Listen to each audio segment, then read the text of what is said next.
Mic check 1 2. Mic check 1 2. If there's anybody in the chat, please let me know if the audio is too loud as far as game or my microphone. I much appreciate it.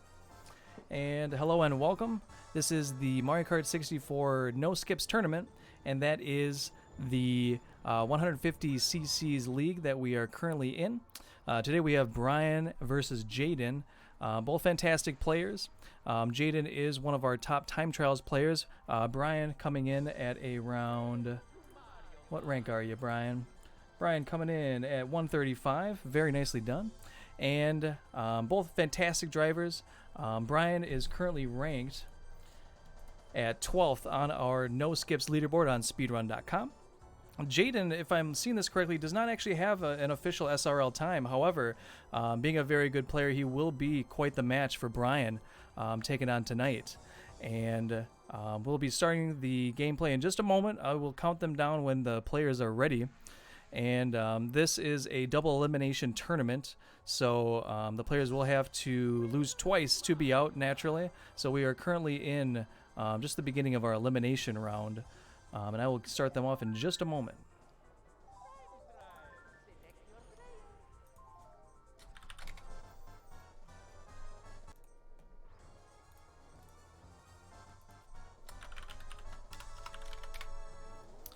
And just while I'm waiting for these guys to ready up, so the 150cc's No Skips tournament will follow naturally our No Skips rule set, as in no jumping over walls, no utilizing any kind of Lakitu glitches to skip portions of the lap. The only skips that are, well, able to be performed are ones that are built into the game, such that the cave jump in Koopa Troopa Beach and the Yoshi Valley hairpin cut has been deemed legal as well. Jaden is ready, just waiting on Brian. So I will count them down, and they will begin in the Mushroom Cup, followed by Flower, Star, and Special, just like how a normal run will go, and they'll play all the way through to the end. So this is the only countdown in this, unlike our Time Trials League where we did it between every single match. Once again, I didn't introduce myself, but my name is Haddock, rhymes with attic, and I'll be your host tonight, commentating on this wonderful match.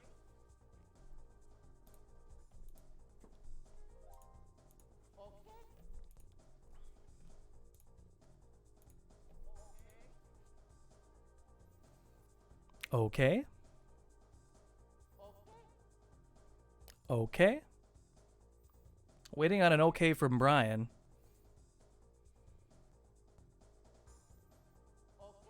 Okay. I think Brian is about to okay with us. Or the Japanese version, okay. Instead of the... Brian needs 1 minute. Alright, so I will talk about a little bit more of our format here.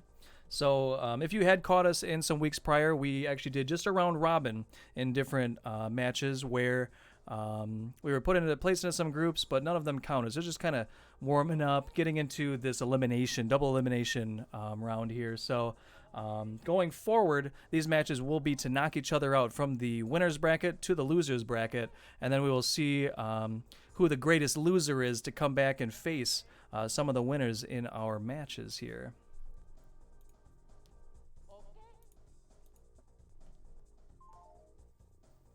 Yes, Dan, please let me know if the game audio is a little bit low. When we get started, I will make an adjustment as I start to get these streams synced up. Much appreciated.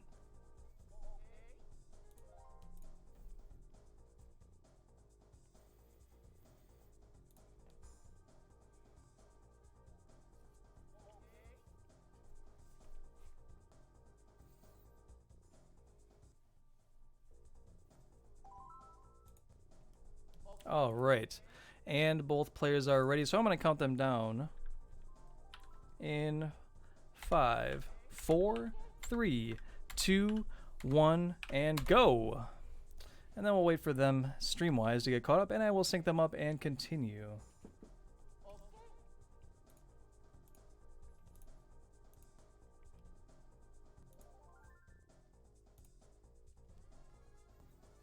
All right, so one thing to note now that we are beginning is that you'll see that both players' timers have actually started. However, we'll see that Jayden is actually holding back. That's because Jayden is actually going to be playing on an emulator, and now that we know... All right, and thank you. I will turn that up. Thank you, Dan. Let me know if that helps out, Dan. Let me pull that up right here. Okay, so we'll see that Jayden is now going to start at the 30-second mark. Now, Brian is playing on the Nintendo 64 version, which, as we know as Nintendo 64 players, induces quite a bit of lag. Now, Jayden, playing on emulator, does have a time advantage as far as, processing power on his personal computer. So we will see. Oh, I will turn it down. Thank you, Dan. So now that there is quite a bit of time advantage as far as Jayden goes, Jayden is going to be playing catch-up for him here on out because we have determined that the amount of lag from each emulator is about 30 seconds of lag, which is considerable. There are certain things that Brian is going to be able to do to reduce the amount of lag, such as holding bananas behind him, item boxes, things like that. The game, when you're playing on Nintendo 64, somehow the difference is when you are zoomed out. When you're zoomed out in this game, it actually reduces the amount of lag. Ooh, Brian's having a tough time. So Brian begins with a 30-second lead, and Jayden is going to be playing catch-up from here on out. So that being said, we're going to see still a lot of gameplay differences. Brian coming across 139.53. Because Jayden is catching up, Brian has to keep as much of the lead as he can before that comes up, because once he has caught up, it's going to be a lot tougher to maintain that lead. Just bearing in mind that Brian can mitigate a little bit of that. Like I was about to say, zooming out in this game, for whatever reason, reduces the amount of lag, so that's why you see both players zoom out. And then as you hold a banana bunch or a fake item box, it's actually going to zoom it out a little bit further. Now, on most tracks, that's not really going to make much of a difference, but on tracks with a lot of lag, such as Calamari Desert with that train, Yoshi Valley, when you can see the whole valley, you can see the game slow down by a large amount. So, or DK Jungle Parkway with that boat. So we'll see them try to mitigate that. Jayden doesn't really have to worry too much, but Brian is going to try and keep that lead. So both players currently in Moo Moo Farm. This level is very tough, as we've seen if you've been watching the Time Trials League. So trying to stay set on the course here with such varying degrees of the playing field. So there's a lot of inclines, declines, and it's really tough to charge up these mini turbos that you see them do regularly. On a regular playing field, it takes about a half second to charge up a mini turbo, and that's kind of like our drift boost in this game. And you really only get a boost for a couple seconds, so every couple seconds you want to be charging that up so that you're maintaining your top speed. Jayden cutting across the moles, very risky, but he is catching up. Brian just coming across. Jayden one lap behind. 114.49 from Brian. Very nicely done. Ooh, Jayden hitting the mole. So one thing to note about moles is that when you're driving over those holes, you always want to avoid them naturally, but if you do, there is about a 1/3 chance they do not pop out. So really in your best interest to really go around. You can cut them and cut a little bit of time, but you know what? If you hit one, just one, you will lose time. So you'll see that 25-second lap would have been more low 24 like those other ones, or high 23. Brian bumps some walls as he starts out in Koopa Troopa Beach. So this is the first time that we see anybody go kind of off the regular course, but the cave jump in there is written in, so we will allow that. Brian, nicely done, into the first cave. Jayden coming into Koopa Troopa Beach just now. And what you're going to see is Brian's going to go to the left, hit that item box, try to get an 8th place item, which he does, gets a lightning. So one thing to note about what they're doing at that point is there's actually an 8th place item manipulation. If you catch the last bit of items and then cross over just to the right of where you'd normally drive for the finish line, the game actually thinks that you are in 8th place just for a moment. And you can kind of see the first place jump to 8th place if you're far enough to the right. Jayden missed it.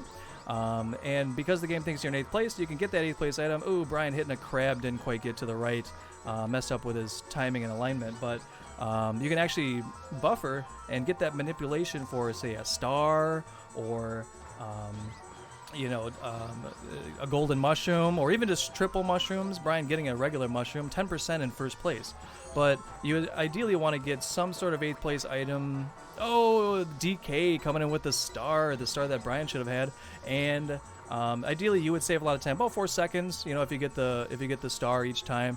Having some bad luck, so Brian rolls around, still is in the lead, 125.68. Jaden inching ever so closer, that DK blocking him from getting through to that end there. Jaden going to the left, probably forgot that he was on the 3rd lap and realized it. So he is inching ever so closely. Now, bearing in mind that Jaden is actually one of our top time trials people, he is charging some of those mini turbos a lot faster, maybe having a little bit cleaner time, but in 150cc's scenario, a lot of that stuff doesn't really matter because these items, like look at Brian getting that good luck, 10% each time he pulls a mushroom in 1st place. You'll see how much of a difference just item placements are going to happen. Do they get a ghost on this level? Brian's in trouble if he doesn't hold the banana. Jaden doesn't have to worry about it because he's on a lagless type of play. So he does want to save that mushroom for an ideal time because the train is actually on a set path each time. So that the train is going to be on a specific cycle at a specific time. So he knows that if he used that mushroom early, he would have had trouble getting around that train. So he doesn't want to save it for a little bit later. But if he cycles and gets, say, a ghost, or a boo, aka, he would be able to drive right through that train and not have an issue. That being said, we know that typically right around lap 3 is a really good time to start using that mushroom because that's the last time that train's going to be in your way naturally, and then you can just glide through. So far so good. It would have been a bit more ideal if you would have had a banana behind him because it would mitigate the amount of lag that train being on screen induces, whereas Jaden doesn't have to worry about that. But after this last train, he'll be able to slow down and go around the train and use that mushroom to get across that heavy patch of land that slows him down normally. Even without a mushroom, it's a lot better to go off-road and cut next to that fencing area. Oh, Brian pulling another mushroom, very nice, so he'll be able to glide through this last turn and then reset the console. So in the 150cc no skips, we will not be watching the end celebration. After you cross, you can actually reset right away. And one big trick that we like to use is, you saw like Jaden there was right on the spot with that. When you're on a console, you can actually hold in the reset button, and it doesn't reset when you push it in. So you can just let go of the reset button right as soon as you cross that finish line, and reset as soon as you possibly can. As soon as the angle changes, you don't even necessarily have to listen to that whoosh noise that would indicate that you have finished the lap. As soon as the camera changes, you have actually done it. If you do it too early, your run is invalidated. So both players did wait enough time to get through that. So now we're starting off on Flower Cup. We'll see that Jaden's actually catching up quite a bit of time at the moment. But like I said, even if he does, there's still a lot of time to go. A lot of the shenanigans, which can happen at any point, really start to happen in the second half of the run. So because a lot of these tracks are a lot more technical, just driving based, there's not a lot of shenanigans that can happen. But right around Star Cup, etc., that's where the fun, the magic really happens. So right now they're just trying to save as much time as they can, because later on is really where the trouble starts to set in. And more about that later. So Toad's Turnpike is a very technical track. You're just weaving in and out of traffic, trying not to cause an accident. So you just get run over by a bus, and they won't even care. They're just gonna keep driving like nothing even happened. Like why don't you even pull over? Anyways, so this track, you're basically just pushing out those mini turbos, trying to maintain a good line. This is oddly one track where you see the CPUs really catch up no matter how fast you're going. Like you see Jaden, Toad is like right on his heels. One thing to note, every time that you're in the character select screen when you reset, the game is actually selecting two rivals that are going to be the CPUs that are going to rubber band the hardest. So that's why if you've ever been watching some of these runs and you're like, what the heck? Why is it that this speedrunner is getting caught by the CPU? Because they cheat. That's really it. They cheat. They actually get a boost of speed, but only 2 of them that are determined. Well, I won't say randomly because they're just cycling through which ones. If you know which frame you select your character on, those CPUs will actually be the same. So we kind of know what order they're going to be in, and that's why when you look at, say, Backabney doing a skips run, and he's trying to get heavyweight players in Special Cup so that he can do the Rainbowroad jump off of a CPU. That is why this is very important. In other words, most of the time they're not. For this, we're staying pretty much ahead of them every time. That's the only time that becomes relevant. So Jaden actually in this, right in striking ground. Brian's gonna have to make up some time with mushrooms. Jaden, neither player's has really hit a lot of, turbulence as far as bananas, fake item boxes. So really, the first 2 cups are really usually pretty easy going. You're just trying to maintain as much time as you can. Oh, Brian hitting the snowman, he's going to lose time. It's about a 4-second when you hit something like that. Couple seconds whenever you hit a banana. But whenever you are stopped for any reason, or slowed down, any reason, hit a banana, hit something, you can triple tap the A button, and it'll actually accelerate you up to top speed much faster than pressing and holding it. If you just are at a dead stop and you press and hold the A button, you actually accelerate what looks like a snail's pace in comparison to triple tapping the A button. So it's very important. You'll see them, even though they're stopped, hit it. Oh, Brian hitting the same again. Oh, and Peach hitting it right next to him.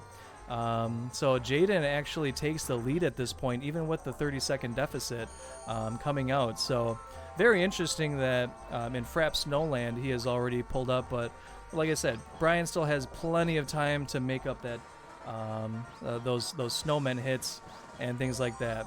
So more to come on that later, but generally this one you're really just trying to avoid these snowmen, and ideally you get a mushroom, because this is one of those stages where you can cut a ridiculous amount past that snowman patch just to the left over a hill, and you save a few seconds every time. So Jaden pulling ahead, going in through the deep snow chasm. Brian coming up behind him. But realistically, those snowman hits are pretty much the only major thing that's really happened. I know Brian's hit a couple things, but there's still plenty that can happen. Lightning bolts can happen. Jaden could fall off. Eventually we're going to go into Sherbet Land and hit penguins or fall off into the water. Too many things to really tell. We could say that Jaden is really coming back, but that really doesn't mean much, because there's too many factors at play. So driving is only a part of it. Whereas a lot of times you can be just turning a corner, hit a banana, and just fall off into oblivion. Anything can happen. So Choco Mountain is a much more technical track. You're just trying to essentially do mini turbos right up against the walls, and do your best to not hit them, because hitting them will decrease your speed by a lot. You can see in some instances the wall will kind of pull you in and pull you under, and you kind of have to bounce your way out. So ideally, coming around these last turns, you don't want to fall down, because on 150 cc's, if you fall down, you've essentially gone back a quarter of a lap, and really sets you back. But that being said, the CPUs will leave bananas in that exact spot, so you could be avoiding them, bump the wall, get shot out, fall down. It's shameful to say that, I've done it many times playing Mario Kart, and it's happened to everybody. You hate to see it, but it can happen. So Jaden coming across at 31.65, very good for 150 cc's. Brian going to be entering the third lap right here, 32.29, not too far behind, not by any means. A lot of bananas, an invisible Bowser right behind him either. Wow, bananas. So many at that very moment. Ideally, whenever you hit a banana, you want to launch it forward out of your way, so that it's not in your way the next time, because you may see it again. The CPUs have a good chance of hitting them, but again, they cheat. and they will actually turn invisible and invulnerable and not hit things that are normally in view, like, say, the Calamari Desert train. Like, how are they able to drive? Because they cheat. That's just flat out. They actually go invisible, invulnerable. The boxes that they even hit don't mean anything when you're not looking at them. When you're not looking at them, they just get an item. And the thing about items is that they can't shoot shells. So they actually don't even have the option. That's why you don't see them. It's actually quite a misconception that the CPUs can fire shells, because they just flat out cannot. So any shell that you see anybody hit is their own, unfortunately. And green shells you always want to fire behind you, because when you fire a shell backwards, even if you cross its path again, you can no longer be hit by it. It'll actually go right through you, which is crazy. Oh, Brian getting the lightning, so that is very unfortunate. It's going to set him back. Jaden used the boo at a very odd time. He could have used that to go through the mushroom cut free and just drive right through the piranha plants, or used it for the 8th place item glitch. So Brian is driving, so you won't see them normally do this, but the players are driving the long way to get some of these item boxes, and trying to use the pipe to get the 8th place item glitch. It looks like they both know that they went through the grass, but there is actually a spot where you can hit that 8th place item glitch just by driving a specific path on the track, and the game will think that while you're in that green pipe at the end, no, Brian getting his bell rung by all of these items. The pipe will actually show that you're in 8th place and you get that star again. Jaden coming across and hitting the reset. We're going to hit the second half of this race here. So Brian just having some trouble getting through some of these items, but now the real run begins, because the second half is much longer than the first, and there's plenty of things that can happen, especially starting at about, Wario Stadium's usually, despite being a long track, it can actually, even on your worst Wario Stadium, it's not that bad. But that being said, clean driving on a very long track makes a large difference. So the players essentially just want to, maybe shoot for about a 1:11 per lap time, or 1:12 ideally. If you get a mushroom, you can use it over those double hills that Jaden just popped over and save quite a bit of time. But just driving up against the walls, getting all the mini turbos, not hitting the wall and tumbling, those are really going to save you a lot of time here. So this is another one of those, you drive for a long time, and in time trials it can be really a little bit tough to get ahead, because you make one small mistake, you've wasted so much time, then you have to do the run over. But I digress. So both players doing okay, nothing too major yet. Brian's just had some bad luck. So about that lightning bolt in Mario Raceway, CPUs have a chance to get a lightning bolt, but only in 8th place do they have a chance to do so, and it's 1%. So the likelihood that you would be lightning bolted is actually quite slim. So you really gotta feel bad for those instances when you've been lightning bolted a few times in a run, like we've seen.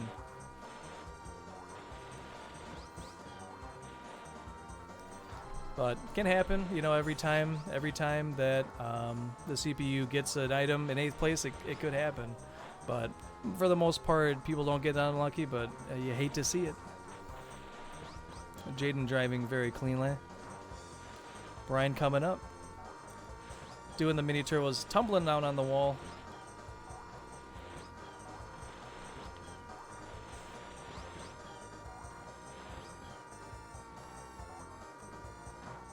Not too bad, not too bad. You hit the wall a couple times, you might get a little tilted, but just know that Bowser's Castle can happen to either one of these guys. So he still has quite a time to catch up. Bowser's Castle being probably the toughest track, in my personal opinion, in Mario Kart 64 for both 150 cc's and Jaden hitting the banana right into the wall. The 150 cc's Bowser's Castle is probably the gatekeeper for most players here. So Brian coming through with the 1:15.67. You know, nothing too much else is going to happen here as far as Wario Stadium goes. The worst thing that could possibly happen is if one of those CPUs gets a lightning bolt and just happens to hit the bolt right before the large jump because you don't have enough speed to run over it. It could happen. It's very unlikely. I can't say I've ever seen it in a run myself, but in a 4-player versus mode, anybody that pulls that lightning bolt ought to wait until someone's that they don't like is right up on that ramp. So Jayden's gonna come around the last final turns here, really only making just a couple minor mistakes, hitting that banana right into the wall, and he's gonna drive through with the 335 and 51 milliseconds,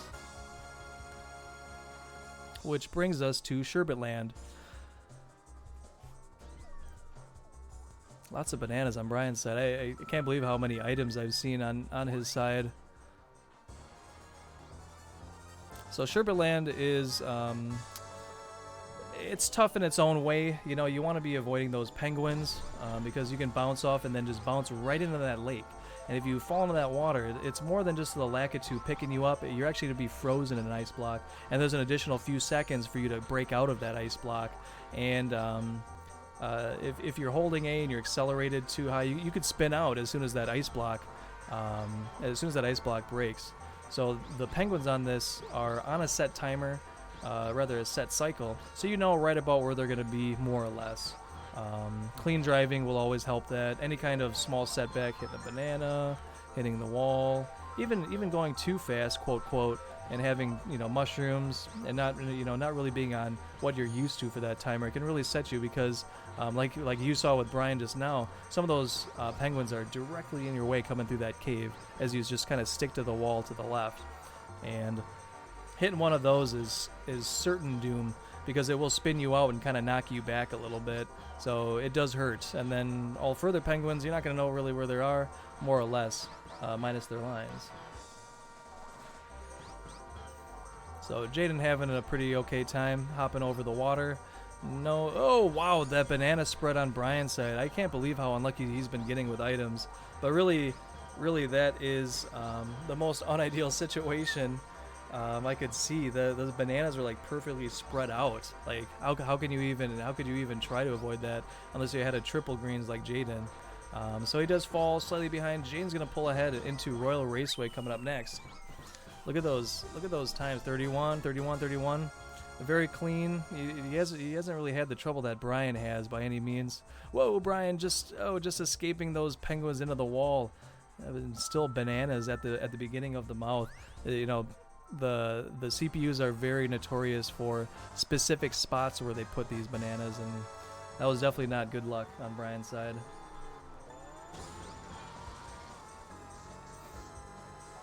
Oh, and going for the swag finish. You can finish and then just fall off into the water, getting frozen. Oh, Jayden pulling a boo. So there actually is another 8th place item manipulation in Royal Raceway, excuse me. At the end of the exact lap, right as you cross the finish line, much like how in Koopa Troopa Beach, you can just hit the boo while you're up against the wall, and the game will think that you are in 8th place. So we'll see if he saves it. I would imagine so. I don't see why you wouldn't know about that. Brian starting on his Royal Raceway adventure. So we'll see if Jayden pulls through with it. I don't see why not. Yep, he's going to the side. Hits it a little bit too early, so we actually did not get anything. You can see right before it turned to 8th place, he had activated just a little bit too early. Brian pulling the mushroom. That will be very advantageous in this track, as there is a grass cut that saves quite a bit of time. You see them really go for that grass cut regardless of whether or not you have the mushroom. So you see Jayden where he is right now. That is where Brian will use that mushroom, unless he wants to use it early, to cut across that grass and get on the ramp. And there are several spots in this map where you can save a lot of time. One is the turn that Brian's coming up where you do a 180. You want to cut across the grass and kind of hop up right next to that wall. Brian very, very well demonstrating exactly that. And you want to land back on the road. So that does cut quite a bit of time. That does make a huge difference. And then the spot where Brian's going to use the mushroom, another great time save. You want to just cut way across, kind of whip whip the cart right around that corner and still maintain that speed coming up on the ramp.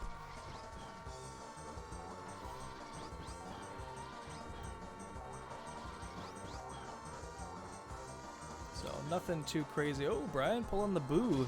Boo's out. Let's see if he can get a star and save a little bit of time. He's going to the right. Hits it. Did he get nothing? Yeah, it's unfortunate. So the thing about a boo is that it gives you a chance to pick up items in the place that you're in. So 8th place, you know, you could pick a chance for a star, etc. But there is still a chance, no matter what place you're in, that it pulls nothing. And Brian actually, continuing his unlucky streak, got nothing from that. Big bummer. Could have been a chance to get a star and recoup some of that time. But Jayden bringing us to Bowser's Castle, the last part of Star Cup, and for some people, the absolute nightmare. I do have a tradition of saying Bowser's Castle. Please be kind, because this is a track where when one thing goes wrong, then you're in trouble. You're in trouble at the very moment one mistake is made, because once those CPUs catch up, they start laying a ton of items in places you don't want. The thwomps are on a cycle, and you more or less know kind of where they are, but because you're turning the corner and then running into some a few times at the beginning of each lap, if you don't know where they're going to be, you are basically at the mercy of making a decision on which direction you're going and sticking to that and either hitting something or not. So Jayden having a very good first lap, nothing really too crazy to report. Marty is in the corner. He is in jail. We don't really know why, but it was bad. It was bad. So free the Marty. You know, we're still trying to figure out a way to free him. Oh wow! Oh, so that's one of the spots. So the CPUs will lay a banana right on.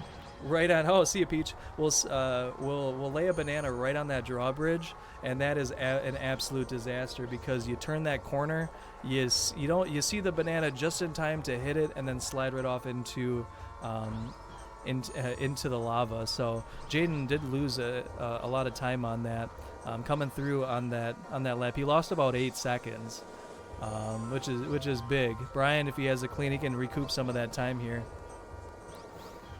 Oh, but Brian hits another one of those bananas, but he does not fall in. So lucky that it was early enough, but still, again, you turn in those corners. You're trusting your own muscle memory.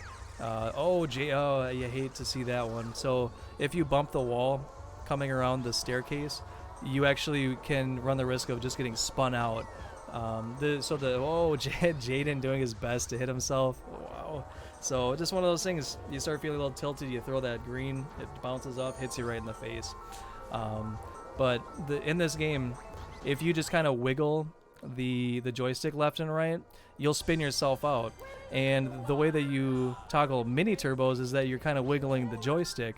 Now, if you're not in a drift, or if you hit the wall and it kind of bounces you right, and then you turn the cart left, it'll just spin yourself out. Whenever you're not in that drift, you run the risk of toggling the joystick and spinning yourself out. Brian had a very good end there, getting the boo, because he was able to go through all of the thwomps, no problems with any bananas, and he did catch up a little bit of time. Jayden actually having some trouble at the beginning of DK Jungle Parkway, bumps the wall, kind of takes the long way around. You want to try and cut as much of the water as you possibly can in order to save some time, but Jayden is at an advantage at the moment, because as you can see on Brian's side, how slowly the frame rate goes at the beginning here until you turn that first corner. There's that big boat in the way, and then it starts to speed up. So Jayden has none of those issues as far as lag. So ideally, Brian's going to either pick up a banana and hold it for the entire rest of the time, or fake item box, or if he gets a couple mushrooms, it could make it worth it to try and cycle some items. But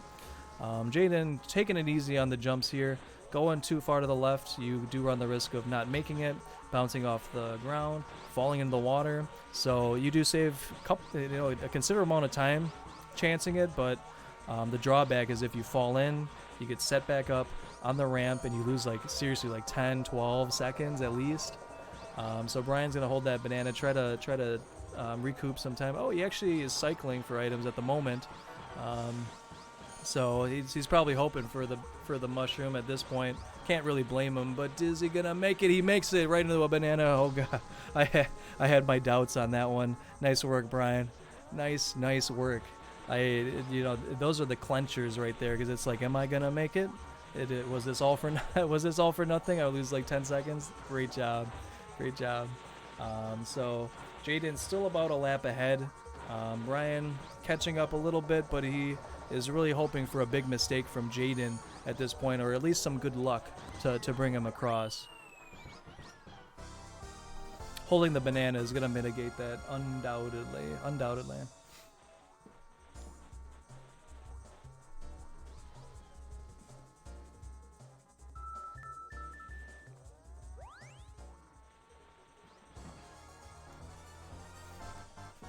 All right, which brings us to Yoshi Valley. There are a few different paths that the game it tries to give the illusion that it doesn't know who's in first place by giving a few paths, but the game really does know, because it still has to give you item RNG based on your placement. But if you take the right path like Jaden does, it's a little bit slower than going to the left. However, there are spinies in the way when you go to the left path, and they're on a set cycle. But you hit one, you run the risk of falling off. Falling off loses you at least 15 seconds on this one. So largely it's not very worth it to go left unless you have a boo to go right through them. So you'll typically see them just kind of cycle through items, use the right path, hope they get a boo or a mushroom, because the mushroom is beneficial to use. Oh, Brian going ham. He's going to the left. He's missing the spinies. Oh my gosh. Wow. Gets through cleanly. So he would gain a couple seconds on that. If he does it 3 times, that could be a large, but no, he falls off. And it's a long drop all the way down. So he cut it a little bit too wide and just fell off on the other side. He's going to lose right about, I would assume, about 10-12 seconds on that one. You hate to see it. So he took a chance. He made it to the other side and just barely made it down. So 39. So not quite as much, because he did save time up front going to the left. So, he did mitigate that if that would have happened for him going to the right.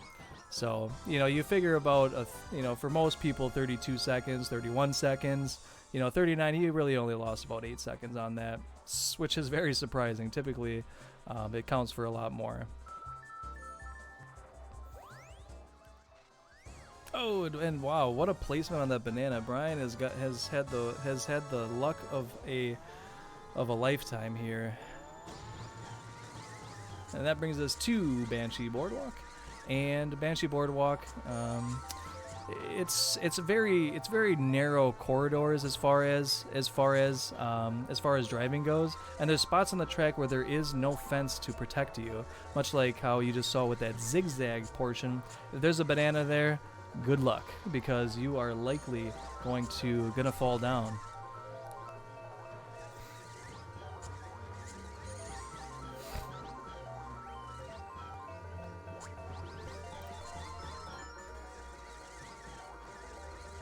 All right, yeah, Brian, yeah, Jaden is driving very well. He's had very good luck as far as item placements from the CPUs, items that he's gotten, the boos that he's had. He's actually on a very good run,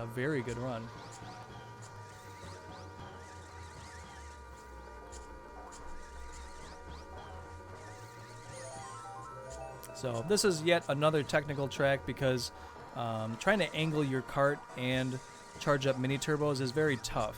For a lot of players, you take a very wide path, so you have to be pretty on point with your mini turbo charges to maintain kind of mostly going straight and not turning too much, because you could run the risk of falling off. You could run the risk of just bumping off of the wall, which could put you into an item, and then so on and so forth.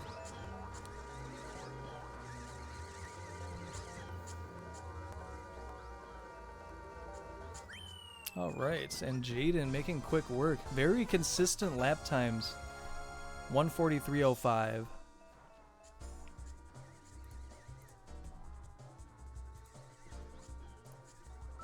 Very, very nicely done. And that actually brings us to the final track. Brian still has 1 lap to go, pulls the mushroom.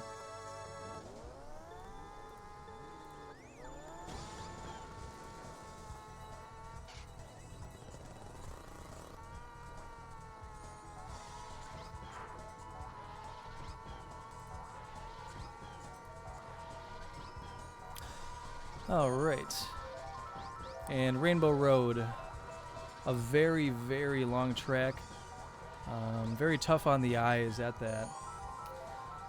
It's a track where, you know, it kind of has that narrow feeling, kind of like Banshee Boardwalk, and it has chain chomps that are placed, and they are on a set cycle, so you more or less know where they are, much like how in those other tracks like Sherbet Land with the penguins and the thwomps and, you know, the spinies on Yoshi Valley. You more or less know kind of where they are. And kind of know generally where to go unless you're on a specific pace, faster or slower. Jaden coming around, pulling the mushroom, very nice. You're not going to be able to use it. The spot where he's at coming up that hill is actually the spot where you ideally would like to use that mushroom, but it'd be too dangerous to fire those green shells because you can only fire the 3 shells forward. You can't fire them backwards and have that invulnerability property of you not hitting them. So it would be unwise to throw them forward, except where he's at right now, yeah, and hope that they're not there when he comes back around.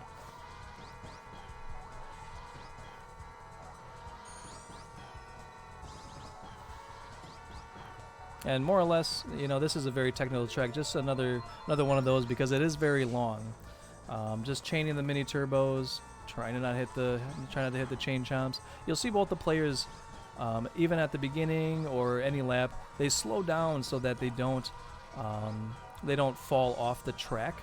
And falling off the track actually causes you to lose time because that you kind of float, you know, falling down. And it's very slow in comparison to just slowing down, staying on the road, and triple tapping A to maintain that acceleration, which actually shoots you forward a little bit faster. So you'll see them do that at the beginning of all of the laps. So again, barring any kind of major mistake, Jaden looks to be in place to win this one. And the winner of this match will go on to face Matthias in round 2.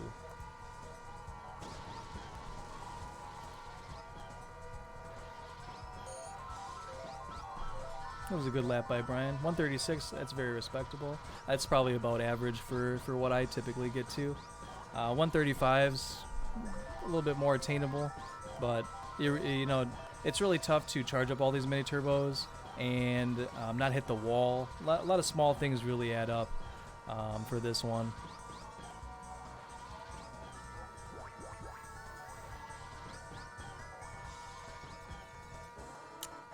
Entering the final lap, Jaden, gosh, what time is he's gonna get an actually really good time for this.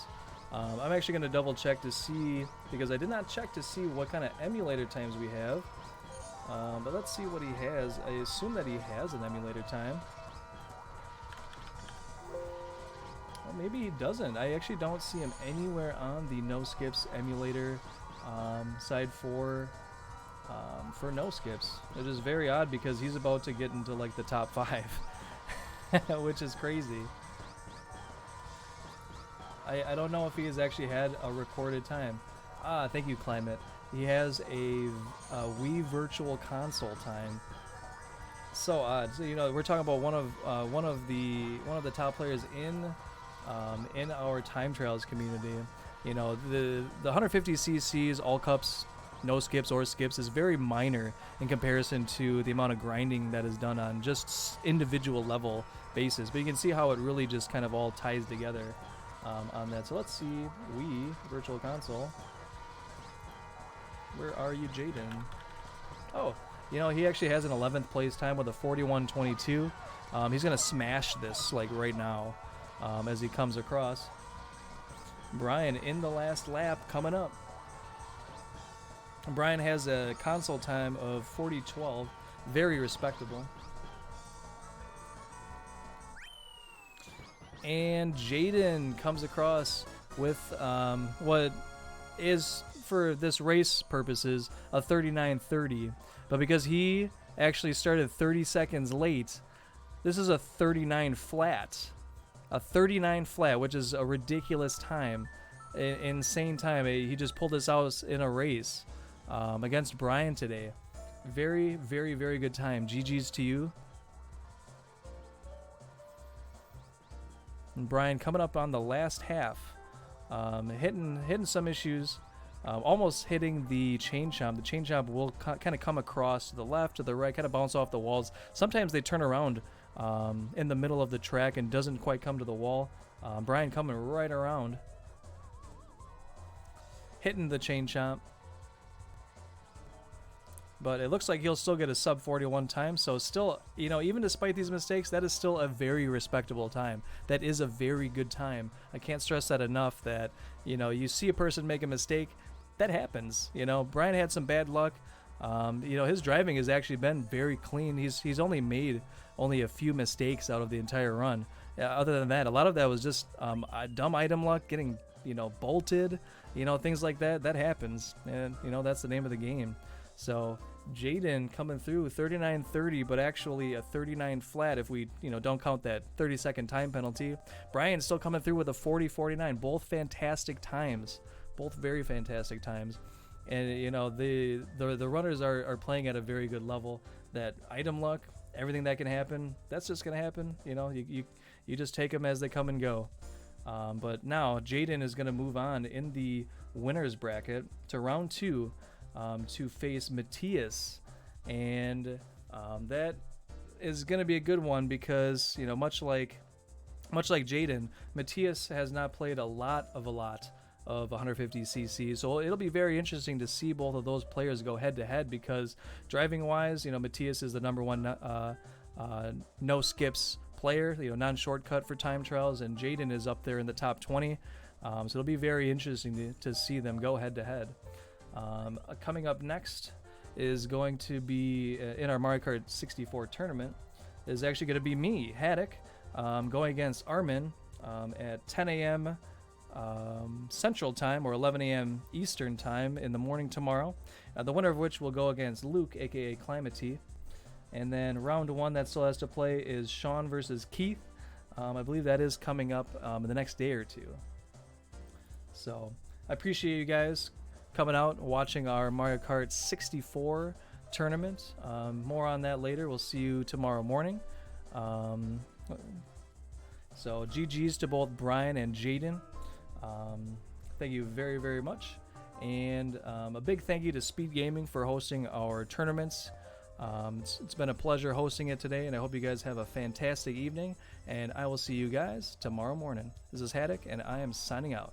Take care, and have a good one.